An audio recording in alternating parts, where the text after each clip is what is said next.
berkembang di medsos.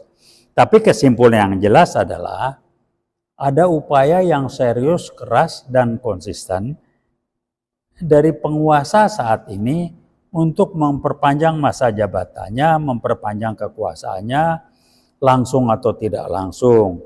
Yang tidak langsung isu gerakan kembali ke Undang Dasar 45, sekarang kempes sendiri. Padahal kita udah tahu kan, itu kan kalau Undang Dasar 45 kan salah satu konsekuensinya Pak Jokowi diperpanjang, udah paham lah. Assalamualaikum warahmatullahi wabarakatuh. Kita bicara ramenya terkait dengan katakanlah pidatonya Ibu Mega yang bilang jangan sampai pilpres curang. Kalau nggak salah ya, tolong dicek. Kalau saya keliru, mohon maaf. Kayaknya ada pernyataan Ibu Megawati yang tersirat atau tersurat langsung bahwa 2019 itu pilpresnya curang. Nah, ciri-ciri curang kan artinya menggunakan kekuasaan untuk memenangkan calon dari pihak yang berkuasa, kan begitu. Nah, ciri-ciri itu udah ada yang rame di media. Tiba-tiba baliho banyak betul dipasang ini. Kemudian juga dua anaknya Pak Jokowi yang laki itu Gibran dan Kaisang menjadi ketua PSI, Gibran bisa jadi masuk MK putusannya nggak jelas, ketuanya diganti, jadi MK itu majelis keluarga gitu ya. Nggak tahu lah ini guyonan orang sampai ke sana.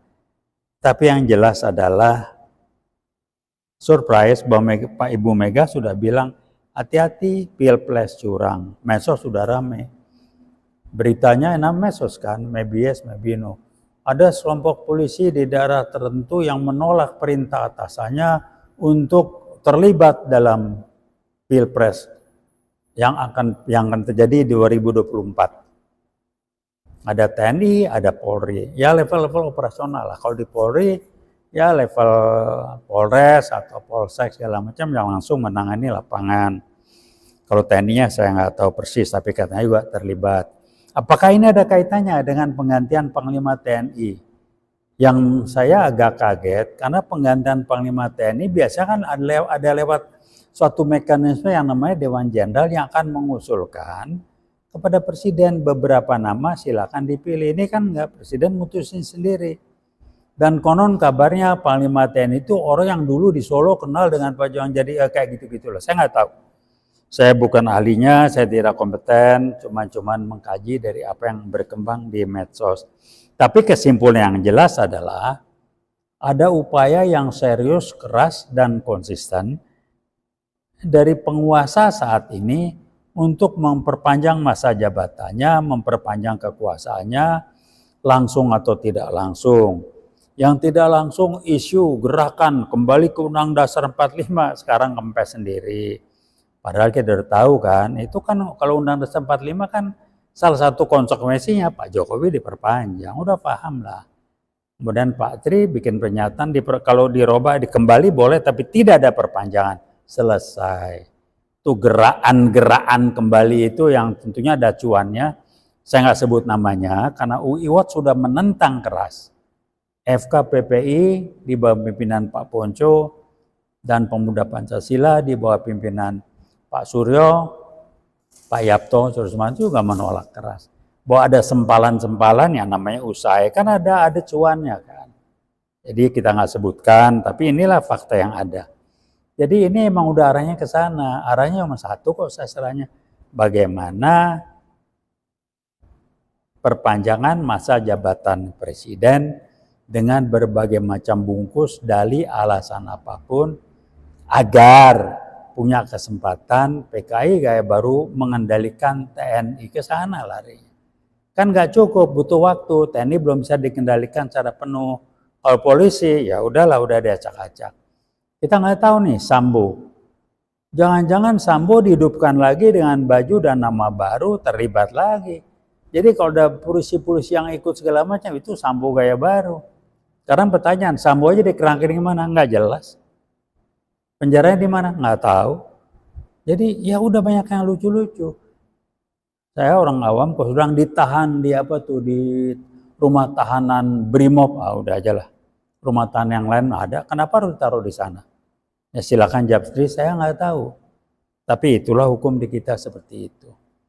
Jadi rekan-rekan yang lain, kami dari IWOT mencermati cuman geleng-geleng aja, dengan komentar kok dianggapnya kita ini goblok semua, nggak ngikutin, nggak memahami gitu ya. Terus ngapain aja? Ya pesan buat rekan-rekan yang tergabung di IKBUI yang merupakan gabungan dari KBA, HMUI, kemudian alumni UI yang lain lagi, Kalam dan sebagainya. Apa Anda cuma mau enak-enak ongkang-ongkang main di medsos saja sudah cukup? Ya silakan. Nggak mau ada aksi, gabung ke kita, turun ke jalanan. Kalau Anda merasa nggak perlu, ya udahlah. Udah main medsos kan enak. Itu aja rekan-rekan yang lain. Anda termasuk orang yang ya ikut membaca sejarah, kasih komentar-komentar, namanya bacakan boleh komentar. Tapi Anda tidak terlibat dalam menulis sejarah itu. Jadi kita akan lihat nanti bagaimana pertarungan dalam tanda petik antara Pak Jokowi yang selama ini mungkin merasa dilecehkan, mulai unjuk gigi dan membuat Ibu Mega sebagai PDIP tidak bisa berkutik. Aneh bin ajaib menjadi jenaka. Firly Bahuri tidak diperiksa juga, ngeles kiri ngeles kanan, berani gitu ya. Kemudian tiba-tiba tanda tangan menangkap Harun Masiku.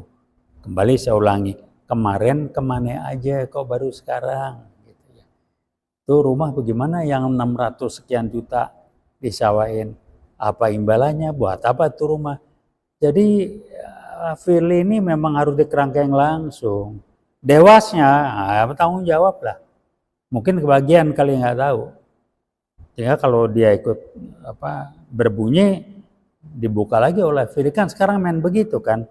Gue pegang rahasia, lo bunyi gue buka. Kayak gitu mungkin. Tapi nggak tahu, kita lihat nanti aja. Mari kita jadikan ini sebagai pembelajaran yang sangat mahal biayanya, yang sangat mahal uang sekolahnya. Ini yang harus ditanggung oleh masyarakat, bangsa, dan negara kita ini. Selamat sore, terima kasih. Wassalamualaikum warahmatullahi wabarakatuh.